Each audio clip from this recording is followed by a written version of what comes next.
is best equipped to lead the Conservative Party of Canada next?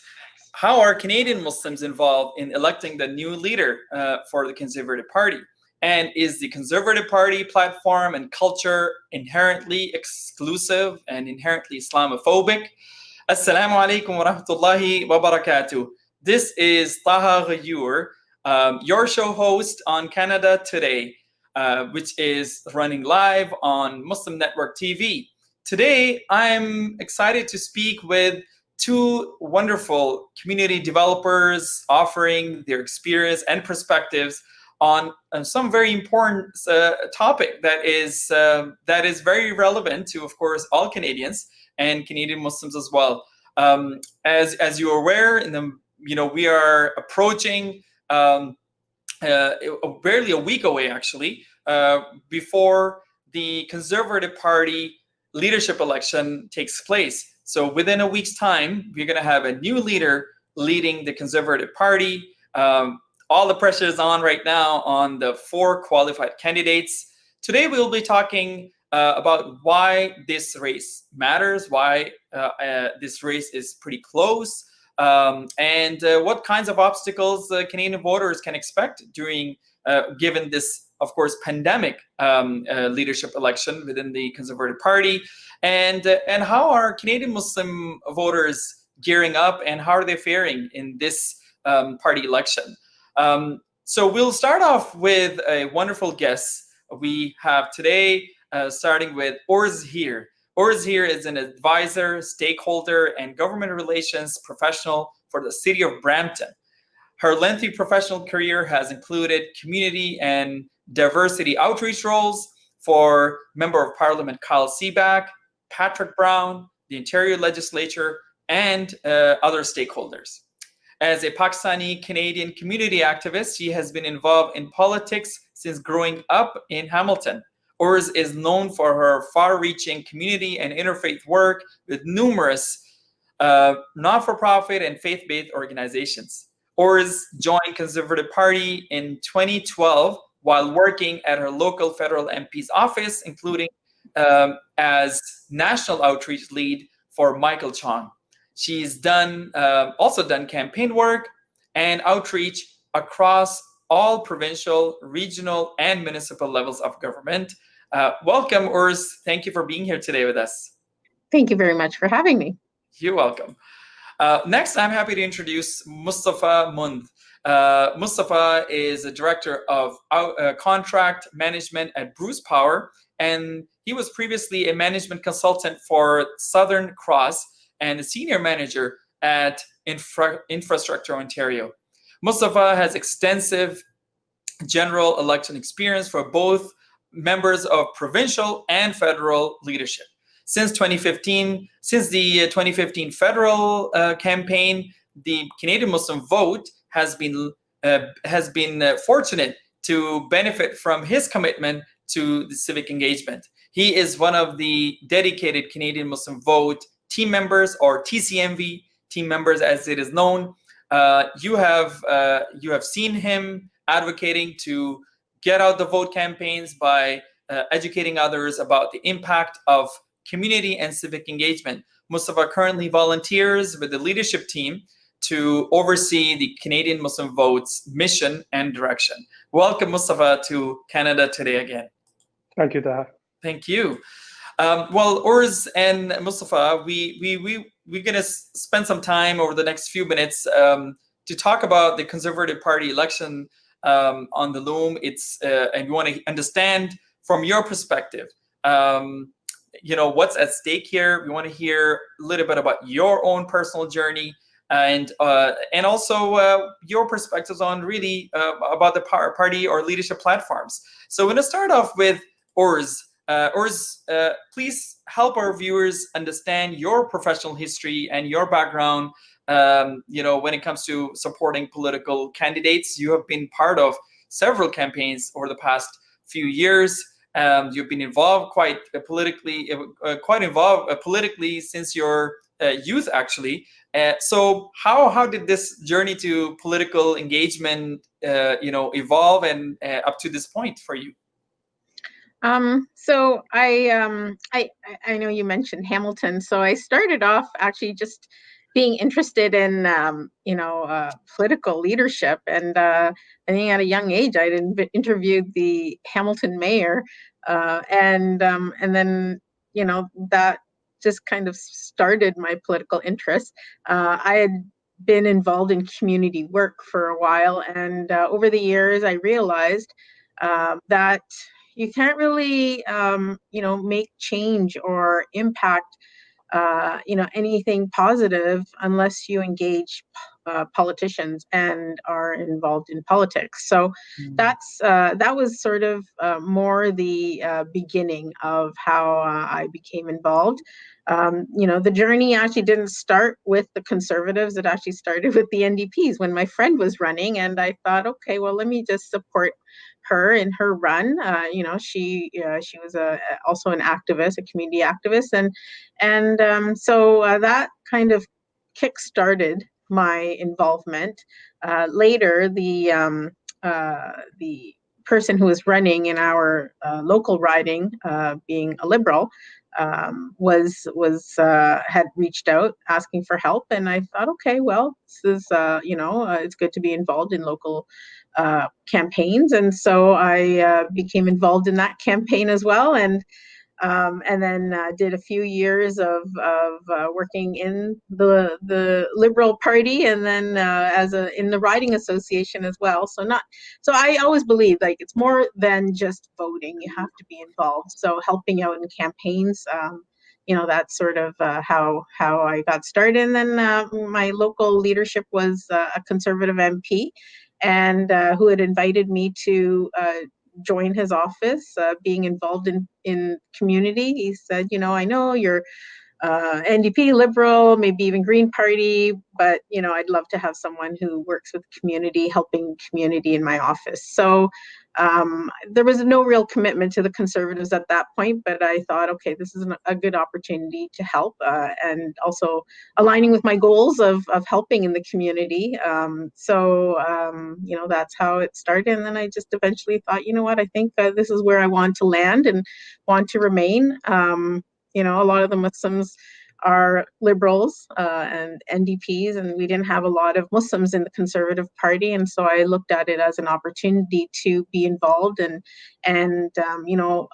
under Conservative government. If we didn't have people who were involved and engaged or even part of the party, then how do we make change? Nobody knows how long a party is going to remain in power.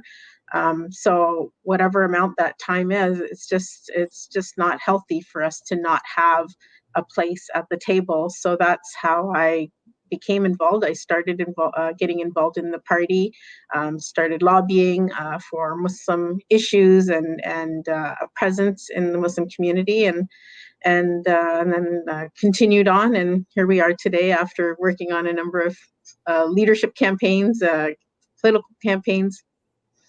That's quite a ride, mashallah. You've been everywhere. That's very interesting, and I'm sure we can learn a lot actually from your experience in all these various parties, and we'll definitely be talking more about this in the near future. So, Mustafa, tell us about your journey to where you are today, whether it's with the Canadian Muslim Vote or any other political engagement you have been part of over the past few years. Absolutely. So my experience started with politics right after school when I realized how few young Canadians were actually excited about voting, whether it was just general young Canadians, visible minority young Canadians, and Muslim young Canadians, where there was a huge detachment whether it really mattered. And then the first campaign I actually joined to go volunteer was through the school's capital markets association, where a bunch of volunteers were going to go work on the local campaign for the Conservative Party. And I was like, sure, I'm excited in politics. I agree with the fiscal platform. I want to pay lower taxes. Let's go ahead and do.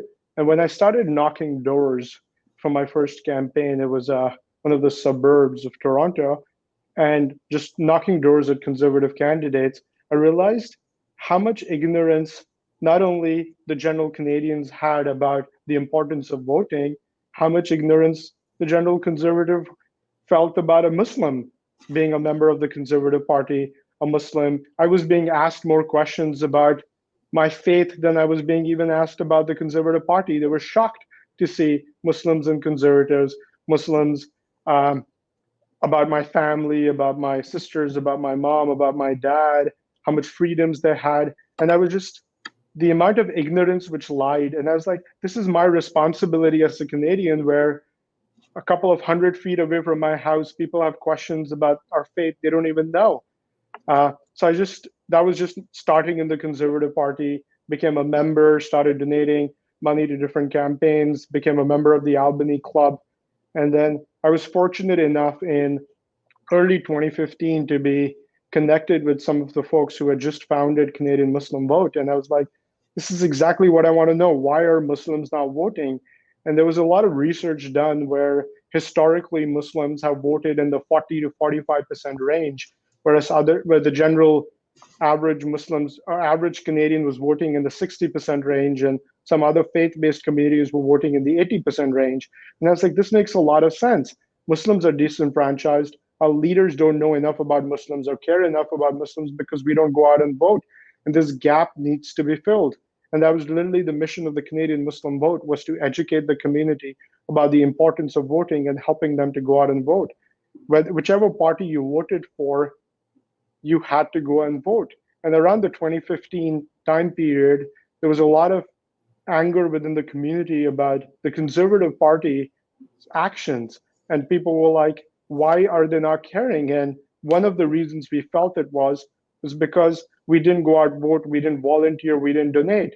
And since 2015, it's just been with the Canadian Muslim Board, educating the community about the importance of voting, calculating how many Muslims are voting, what is important to them, and letting our members of parliament know what is important to us and how we're voting to fill this gap up. So there's more care and concern by our leaders about our community. Awesome. I mean, that's profound. And so tell us, Mustafa, how has the community evolved since, you talked about the Harper, both of you actually were there at that time, and for both of you in some way, the Harper reign or era was sort of an impetus for you to get more involved and more engaged with the Conservative Party, because you felt that on the one hand there was a lot of ignorance and even bigotry within among some individuals, and unfortunately the political rhetoric was not helping. On the other side hand, of course, we as a community were not engaged enough, and we were not out there educating and just not being there doing what all other Canadians were doing, which is civic engagement, and especially when it's a Conservative Party. So help us understand how the Canadian Muslim Vote over the past good 5 years or so has changed the Muslim engagement, political engagement landscape. Absolutely. So a lot of kudos to some of our leadership and the hundreds and thousands of volunteers who've helped us, who really went ahead and went into mosques and gave speeches about the importance of voting, sat down with the imams to show them we have a right, a blessing in this country where we get to choose our leaders, and we should not take advantage of that or ignore that blessing of ours. Went to a Muslim events, Muslim Halal Fest, Food Fest, on the streets of Mississauga, Brampton, Don Valley East and West, and just gave out flyers and educated the community. It was one vote at a time, knocked thousands of doors, made probably more than 100,000 phone calls, did all these robocalls. Like to apologize to all the people who got multiple calls from us telling them to go out, vote, register and vote. But we had to go do that. The numbers were so low, and unfortunately that's the only tactic which works, is multiple touch points with each and every Muslim, reminding them the importance of voting. Mm-hmm. And we've seen massive improvements from the 40% numbers we were seeing in the 2011 federal election, went up to the low 80s in the 2015 election.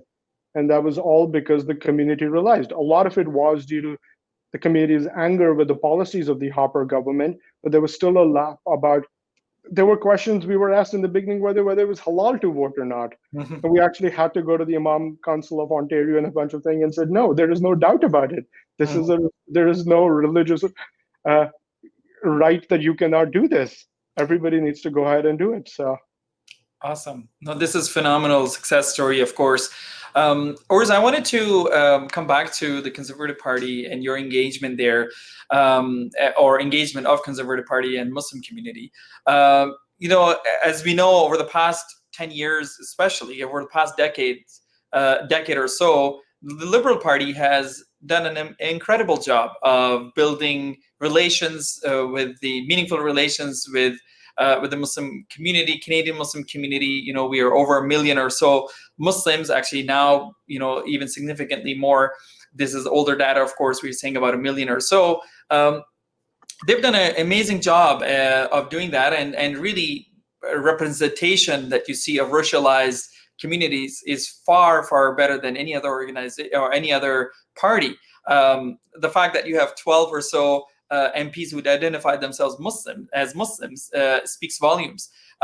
Has the Conservative Party and the leadership taken any steps over the past few years, ever since you guys have been involved, you know, to do something similar? I mean, is that even a priority for the Conservative Party? Or So, you know, the level of engagement with the Muslim community has definitely increased over this past year. I would say since the last election loss. Clearly, the Conservative Party did not do well in the last two elections.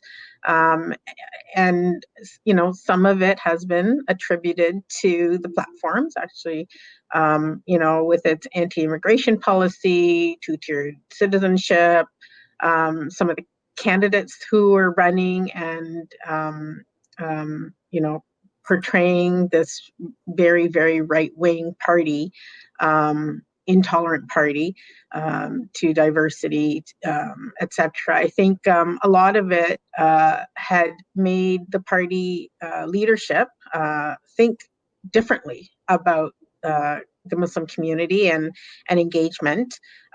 This is something we've seen in the leadership candidates this time round. We did not see so much of that before. It's a refreshing change. It's very refreshing to see the engagement of the current leaders who are running for the Conservative Party actively engage with the Muslim community. You know, some of the candidates have had Muslims as advisors to their campaign. This is something that had never happened before. And, you know, the Muslim advisors are actually opening their world to look at this community. We are, you know, Canadian Muslims are more than 1.1 million in Canada. How can we not engage this community? How can we keep them along the sidelines and not even engage with them or see how we can include them in our party?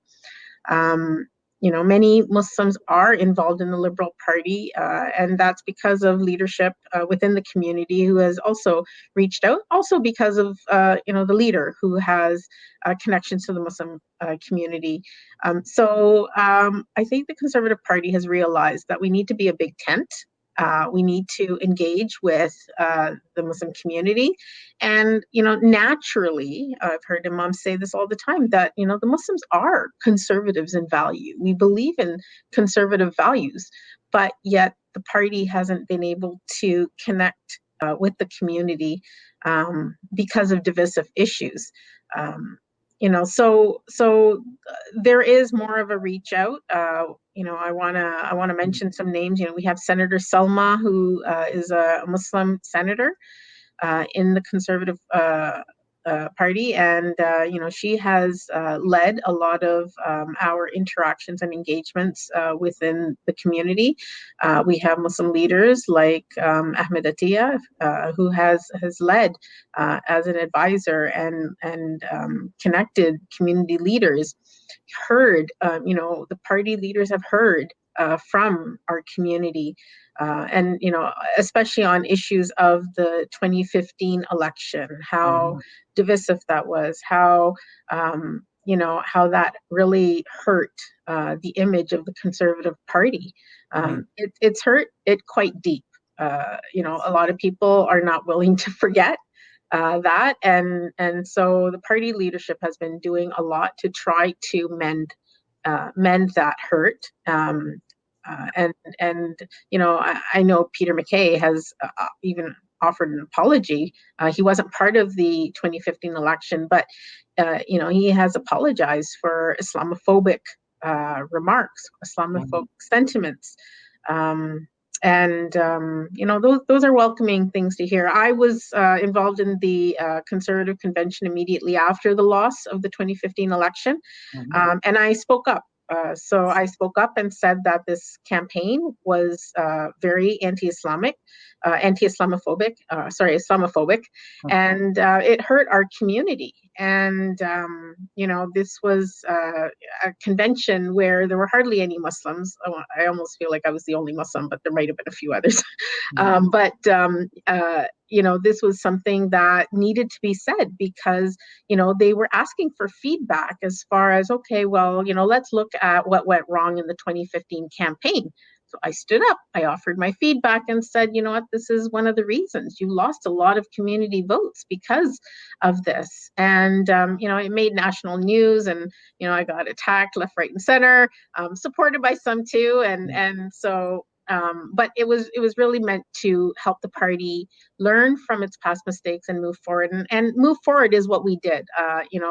Again, a lot of the, conversations with the Muslim community has been positive with those that are running for leadership. Even the last leadership with Michael Chong and others, you could see that there was some engagement, but a lot more so this time round. And so sometimes you have to say what hurts, say what is honest, and that was honest feedback that I gave, and hopefully a learning opportunity. The Liberals have won the popular vote the last two elections, and so the Conservatives need to know, how do we win the positive vote, win the hearts of Canadians, not just those that belong to right-wingers, right-wing, the right-wing mentality, but also the centrists as well, and how do we engage with the broader country and appeal to them. There are general issues as far as taxes, jobs, employment, foreign policy. Those will always be there, but no community wants to feel like they're sidelined or being used as a platform for attack, as a wedge issue. I mean, I really commend you for your courage and for what you did at that convention. It did make headlines and could perhaps be a beginning of a sort of a turning point within the Conservative Party, considering how far it seems the party seems to have come along. Even though in the last election, we did see some elements and some sentiments that were, of course, quite Islamophobic, and it really disenfranchised quite a few people. But it does seem to be getting better and better, hopefully, with time, and especially in the recent race that we're going to just talk about now in a bit more in a minute. We have noticed that definitely much higher level of engagement, not only, of course, with Canadian Muslim community, but other marginalized communities as well. So that's definitely refreshing. Mustafa, I wanted to ask you, I know TCMV is a nonpartisan group that's there to educate the community, mobilize our community for voting. But when it comes to its engagement with internal races, party races, what role does TCMV play?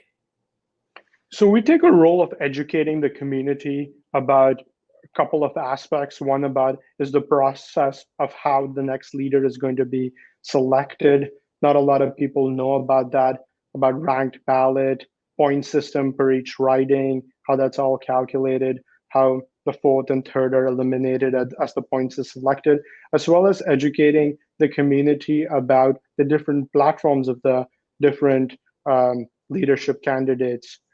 So in the past, we've had the privilege of being able to interview a bunch of these candidates one-on-one, ask them some questions which were important to the community, and spread that message across the whole Muslim community, and so people can make informed choices when they select their ballots. We will be sending some videos out very shortly again, just from the public sphere about what each of the candidates have said about things which matter to the Muslim community, so people can make the selection. We don't endorse any candidates. We don't nudge your way or select that you should. We don't tell you you should become or not become a member of any parties. But if you are a member of the party, or the values align with you, or you think it's important for you to choose the next leader of the Conservative Party, this is what you need to do. Mm-hmm.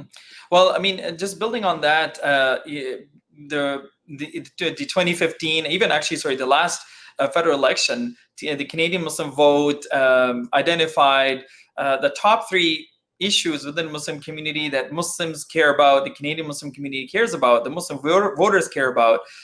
Interestingly and surprisingly, we're not even Muslim specific. Those were actually immigration, foreign policy, and healthcare.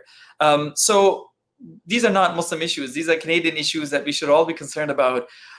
From your perspective, Mustafa, and now we're getting sort of right into talking about the race itself. I mean, which of these leaders that we're seeing now, and the 2 of them are front runners, of course, out of the 4, do you think would be able to address these concerns that are supposed to be among the top 3 concerns of Canadian Muslims, and frankly, and perhaps for a lot of people, of course, across Canada?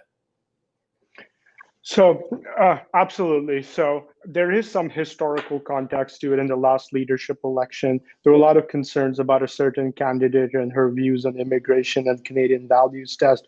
So that really charged up the community in the last leadership race. But there's still a lot of sentiment.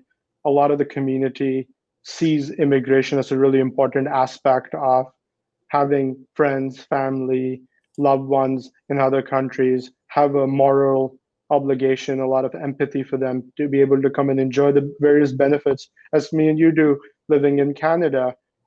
For immigration, I believe Peter MacKay and Erin O'Toole both have spoken very positively about it. They have not made any suggestion about drastically reducing immigration, such as some of the other candidates have. Erin O'Toole has spoken about if there isn't enough jobs, there can be slight adjustments made in terms of skilled workers to family reunification. He's further talked about some of the benefits of family reunification in terms of childcare and family support. So I think both the top 2 candidates do see the benefits of immigration, Canada being primarily a country full of immigrants, and they should continue regardless of some of the short-term challenges Canada is facing. Well, thanks for sharing that. So I wanted to sort of come back to what we were just talking about earlier, regarding the divisive policies that we saw even during time of Andrew Scheer, unfortunately. But if you go back, if you just think about just last couple of years, forget about the Harper era. We're talking about Bill 21. As you mentioned, Mustafa, views on immigration, also, even sometimes the Conservative Party's reaction to tragedies, international tragedies like the Christchurch shooting, for instance. I mean, there's a lot more that can be said that has happened over the past few years that still, makes the Canadian Muslim community not very comfortable when it comes to engagement with this party. So from your perspective, I mean, you've been part of this, you have ran campaigns, you've been part of the Conservative Party at various levels when it comes to campaigns and other type of work. I mean, given all this atmosphere and things that we have witnessed over the past few years, what are some of the ways you think the new Conservative leader can overcome such negative perceptions about the party and can ensure that there is a genuine, commitment to reach out to the Canadian Muslim community as well as other marginalized communities, so that this blue tent become an inclusive blue tent? Well, you see some of the things already happening, but definitely, having representation from the Muslim community in nomination races as potential MPs, across Canada. I think that's one. I think being able to eliminate Islamophobic candidates, anyone who says, has, a negative impression of Muslims, has said something negative, has posted on their social media. I think calling out those individuals and eliminating them from races, I think, is another way. Actions, speak louder than words. So, it's one thing for a candidate to a leader to say that, we're accepting of the Muslim community, we welcome the Muslim community, but then, and that's a big deal too for the Conservatives to even use the word Muslim in their, conversation, in their discussions. So it's a good thing when leadership is talking about the Muslim community as a community that represents Canada and is part of the diversity of Canada. But it's also another thing when you stand up for the community just because it's the right thing to do. We've seen Justin Trudeau do that oftentimes, and when Conservative leadership candidates say that, and that they want to stand up for the Muslim community, or they want to stand up against Islamophobia, when they call out people or candidates that have posted negative information about Muslims. I think that goes a long way, and it also builds trust with the community. And those are things that we need to see and hear. I know that, Peter MacKay has had literature on Ramadan and Eid, and that's not a big deal, but it is a big deal. But also including Canadian Muslims in general literature, in general, social media. I think that's a good thing to show that the Muslim community is part of the fabric, part of the Canadian mosaic, and those things should also count. And they do count. And the fact that when you have leadership candidates reach out and personally connect with leadership, with members of the community, to hear their conversations, to hear their concerns and issues, those things go a long way. So, I think all of those things are positive. We hadn't seen those before. We're seeing a lot of that now, and hopefully, we'll continue to see those. But we have to be involved. We have to show that we're here. We're engaged. If we decide to shut out a party because we don't think they're speaking our language, well, part of it is because we're not part of that conversation. We're not visible. We're not out there. We're not participating. It's not enough to just vote. It's a lot. We need to be, participating, actively engaged, asking those questions, having those expectations, and then showing the support to whoever speaks our language. And if they don't speak our language, then that's why we have people that go the other way, right? So we need to be involved. When Stephen Harper was running, back in 2006, he didn't have any Muslim community members with him. I think, there was the Ahmadiyya community who had reached out to him, asked him for what his platform was, and supported him. And obviously, years later, when he was leader, he remembered that. So any leader would remember who was there when they were a nobody, when they were running for leadership. So that's why this is a unique opportunity for us to be involved, where we have someone who's running for leadership. It's his early days. We need to be involved. We need to show that we're a community. If you stand up for us, we're going to stand up for you. And they will stand up for us. When they see that we've committed, we've become members, we've become involved, and we're ready to support that person, and they become leader, they will always have our backs. Absolutely. That's amazing. So, Mustafa, we have barely a week to go. By next weekend, basically, Canada will have a new Conservative leader. Tell us a little bit about the process. How does this whole election process within the party happens? Why is this election in particular unique, and at the same time, actually, maybe even historic in some ways? So if you can just sort of give us a sort of a breakdown of the whole process, that would help. So absolutely. So one of the things I do want to bring up right now, it's very important that if you signed up and became a member, you've gotten the ballot in your mail. If you haven't, call up the party and make sure you get your ballot as soon as possible. That needs to be filled up and sent back and be available to the party by the 21st. So not sending it on the 21st, not postmarked for the 21st. It needs to be available there for it to be counted. So every conservative member who has it. The way it's counted is it really depends on what riding you live in, and every riding has about 100 points, and they're all accumulated together, and it's a ranked ballot system. So if you live in Waterloo and there are about 100 people there, each person's vote is one point, and all the ridings get accumulated together for the first round, and whoever is the fourth candidate, that person gets removed, and his second choice gets split up between all the different ridings, and it's recalculated the points until you have somebody who has more than 50% of the points. So just because if there's one riding with 10,000 members and you have one riding with 10 members, basically those 10 members have about 1,000 times more points than some of the other ridings. This was one of the ways. You need to know the history of the Conservative Party to really appreciate the way this was done. It was part of the deal between Peter MacKay and Stephen Harper, I want to say, when the two party, the Alliance Party and the Progressive Conservative Party of Canada was merged together. And it was Peter MacKay who wanted to make sure every conservative and every riding had his fair amount of vote, and it wasn't a few ridings in Alberta who could choose the next leader of the Conservative Party.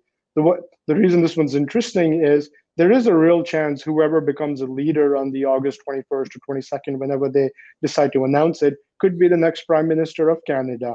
We've started seeing some of the polling change, and it's very important, as Urse, is for us to support them when they're not in power, when they're looking for donations, when they're looking for volunteers. Leaders remember that. However the good-natured a politician is and wants to do best, he needs this in order to win. And we want to show we're there behind them to support. Okay. Hope Tahar answered. Yes, I just wanted to correct something. So the deadline to make the request for a ballot, if you didn't get it, was Friday, August the 14th. So that date passed. So you can't. So if you don't have a ballot as a member, somehow it got lost in the mail or something, you can't request it now. Sorry. Thanks for clarifying. Well, Mustafa, tell us if you have an idea how many Muslims are currently involved in the conservative race, or as voters, of course, in this Conservative Party race election. Sorry, and how many potentially Muslim, of course, who identify themselves Muslims, or approximately, you have an idea how many of them are involved, and what is the total number of Conservative Party voter base right now? Absolutely. So there is, you don't really get to choose whether you're a Muslim or not when you're becoming a member. And there is some polling out there, as well as some rough numbers out there based on some of the friends I have in the different campaigns. They're saying about 4,000 to 5,000 Muslims have signed up to become members of the Conservative Party. And I know people are making their calls as we speak today to make sure they're all going to go out and vote. More than 100,000 people signed up to become Conservative Party members in order for this election. So we still have about 5%. The good news is, as we've spoken earlier, Muslims are not a Mississauga force or a Don Valley East or West force.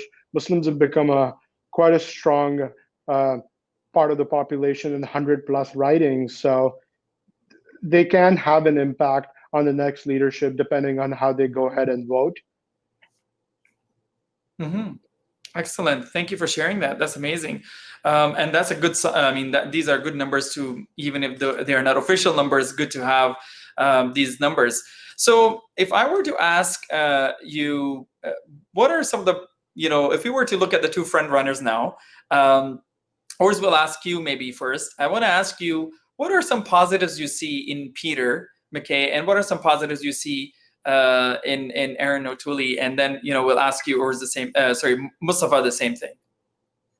Yeah, so I see that both leadership candidates who are front runners have good platforms. They have the very good insight on jobs, on the economy, on foreign policy.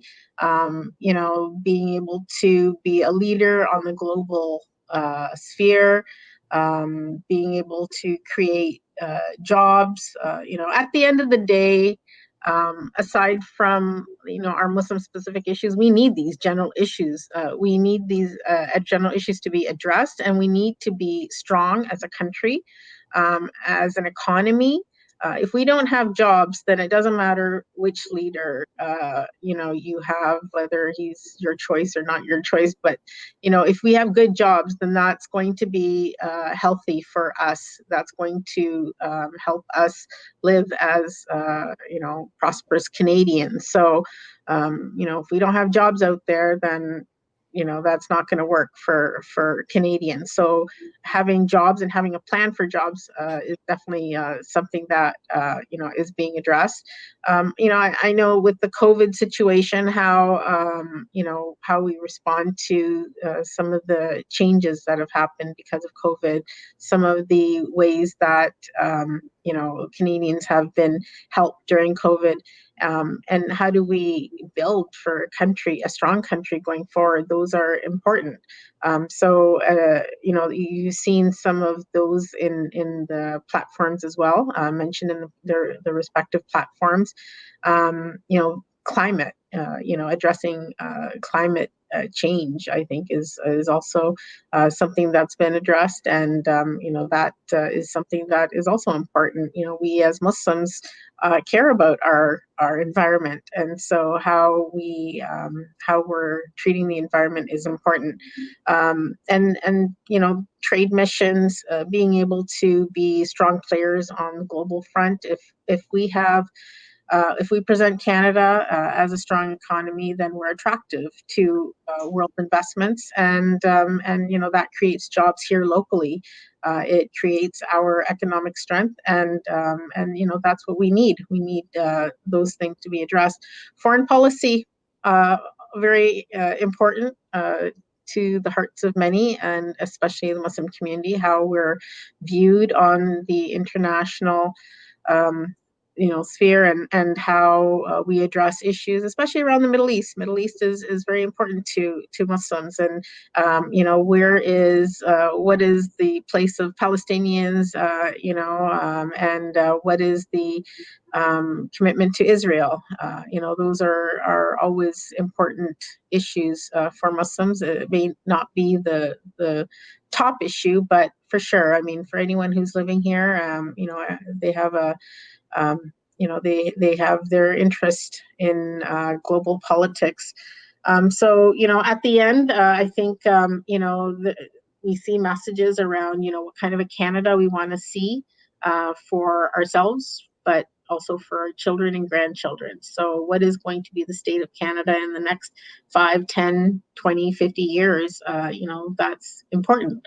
I think the leaders, both leaders, are talking about the right things. I think what's going to be the make or break is, how engaged they are with the Muslim community, how they've responded to Muslim issues, and what their promise is going forward. Okay. How about you, Mustafa? Absolutely. Just to echo Urza's points, both of them have a very strong jobs and economy platform. As Muslims, majority of ours have either migrated to Canada in the last couple of generations for better living conditions, for better jobs, for a better standard of living. Both of them have talked a lot about reducing taxes, making Canada a more competitive country. Either it's a Bloomberg Innovation Index or Fraser Index entrepreneurship, reducing GST, withdrawing money from our RSPs, talking about the debt burden Canada is doing. So again, both of them I feel like would be great leaders of Canada in terms of striving our economy in the future. Things to point out with Peter MacKay's campaign would be him considering making January 29 Day a very sad day for the Muslim community in Canada, National Remembrance Day for Islamophobia. Peter MacKay has also talked about an internship program for conservative MPs for Muslims. So that's again listening to Muslim ideas. I think those are genuine remarks and thoughts and ideas, and willing to adopt if he comes into leadership, as well as for Aaron O'Toole, I want to point out his strong advocacy in terms of China, and the first vote Trudeau lost in Parliament was the Chinese Oversight Committee, where he spoke very strongly against the conditions how China is doing our Uyghur brothers. So I think both the leaders have done some great points about keeping the community in mind. Interesting. I mean, it seems both seem to have pretty similar platforms, and in some ways, of course, I mean, they both have their own. I don't want to say if they're baggages, but old conservative baggages as well. But at the same time, there seems to be good concerted effort in really reaching out to wider communities and the bigger, voter base out there, which is great. And of course, both of them have done their own town halls, as was mentioned as well, with the Muslim community in particular, as well as other communities out there. Now, if keeping all of this in mind, and it seems that there's a lot of similarities. And you pointed out a couple of things that make them a little bit stand out a bit more, Mustafa. But if you were to keep all these things in mind, if you want a forward-looking leader for the Conservative Party, a party that is inclusive, a party that of course stays true to its own values, that it stands for. Is there a leader you think that stands out for you personally? Okay, I will not be endorsing a candidate. No, I'm not talking about endorsing here. We couldn't endorse anybody. I think both of them. I think both of them would be strong Canadians, something the community can be comfortable with. But I'll bring this up. They're all talking a lot, but just by selecting the right leader, our responsibility doesn't go away. As Urs has mentioned earlier, we need to make sure we're continuing to talk to the leaders, our local MPs, volunteering with them, going to their events, inviting them to our events. Our responsibility, it's basically the beginning as once they're elected, and we need to continue our responsibility of engaging with them. So they both are great. You can go to their websites, read their platforms, see some of the content TCMB will be posting shortly to make your decision. But just by selecting them, we have not ended our responsibility. No, that's a very good point. Where can people go, actually? What is the website? Can you please repeat that so people, especially those in the Muslim community, can learn more about the platforms and analysis that you guys offer? So for now, you can just go to petermackay.ca for his website, aaronotoole.ca for our website, or you can go to the CanadianMuslimVote.ca. It will be posted shortly. We'll be doing some Twitter campaigns as well as on our Facebook page, some videos. Great. So I'm wondering, I know you just asked Mustafa the question you were expecting me to respond to. Yes, of course. Are you asking us for unbiased opinions too? Of course. Okay, so full disclosure, can I say full disclosure? I am working on the Peter MacKay campaign. I think Ahmed Attia, who's the Muslim advisor on his campaign, has done a lot of work. And, I've known Peter MacKay for, a number of years, since 2012, when I joined the Conservative MP constituency office. I've seen a lot of the initiatives, and heard a lot of the conversations, the responses, when Muslim leaders asked him, why did this happen? Why were we subject to the way we were in 2015 during the campaign? Why were we attacked as a community? And he said, I was not part of that campaign. I did not even run for MP at that time, but I sincerely apologize. This should never have happened. This is totally wrong, and I don't support Islamophobia in any way. So I've heard his apologies, and I've seen the work that he's done with Ahmed Attia, and as far as being engaged, answering questions, and including the Muslim community, and as most of us said, like making January 29th the day of remembrance.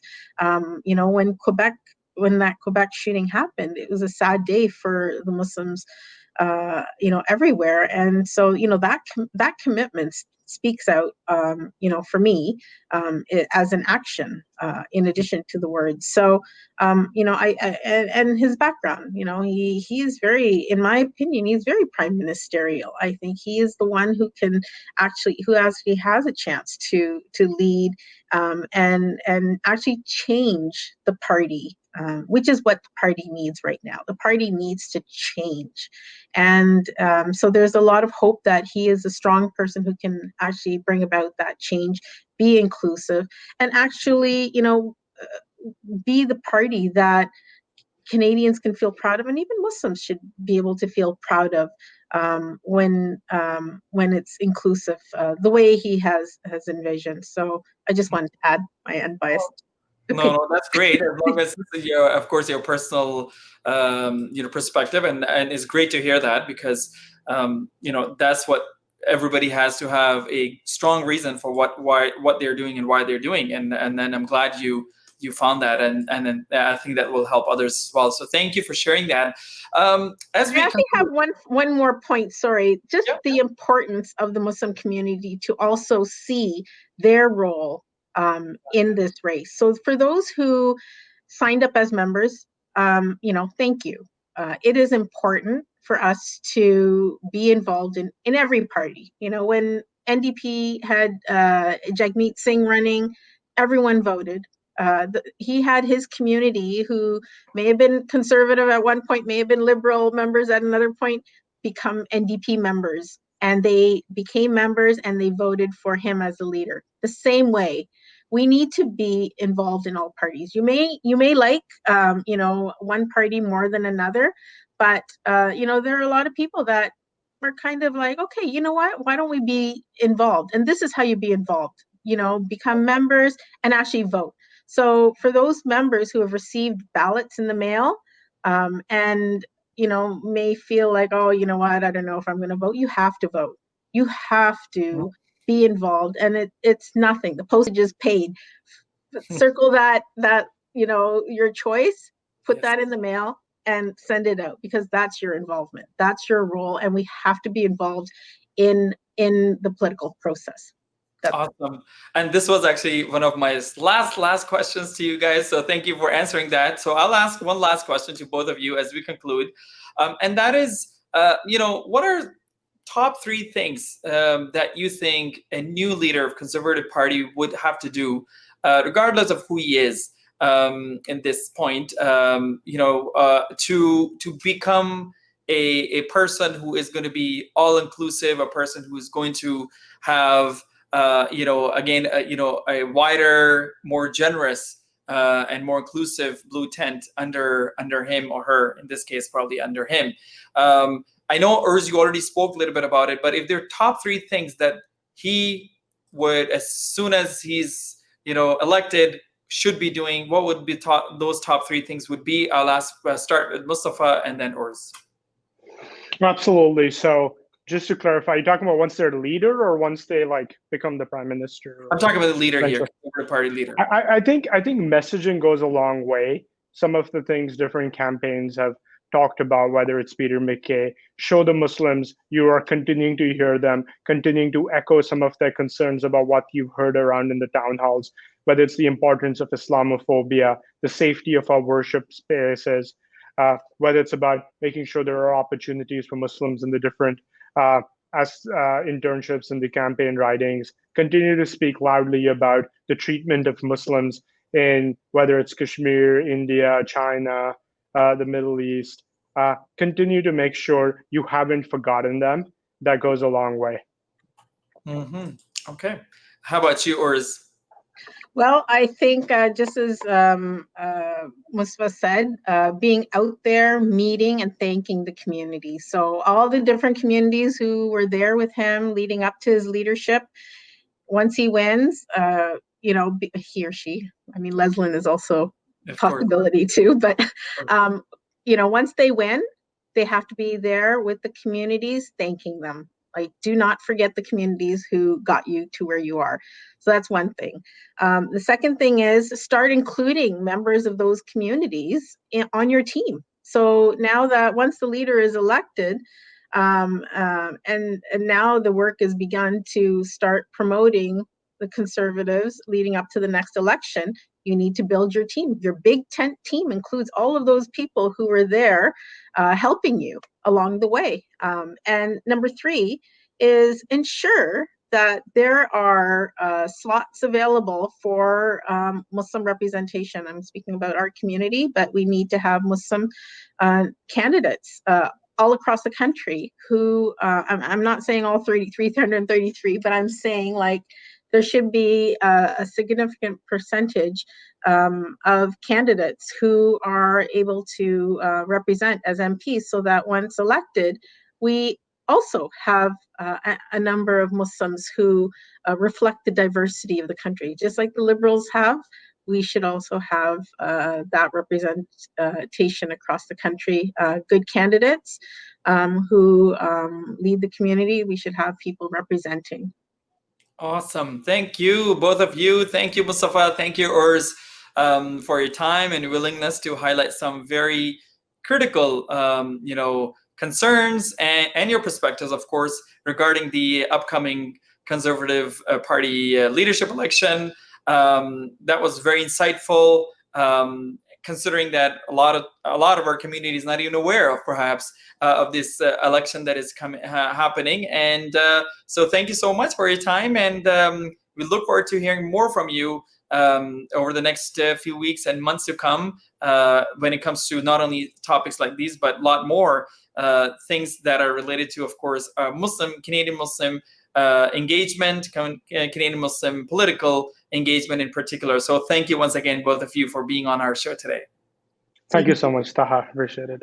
You're welcome. And that's it, folks. Within a week's time, you're going to have a new Conservative Party leader in Canada, whom we hope is going to be an inclusive, a visionary leader who can take Canada forward, and especially their party forward. So, with that, I wanted to thank Dawanet and TorontoMuslims.com for its marketing partnership.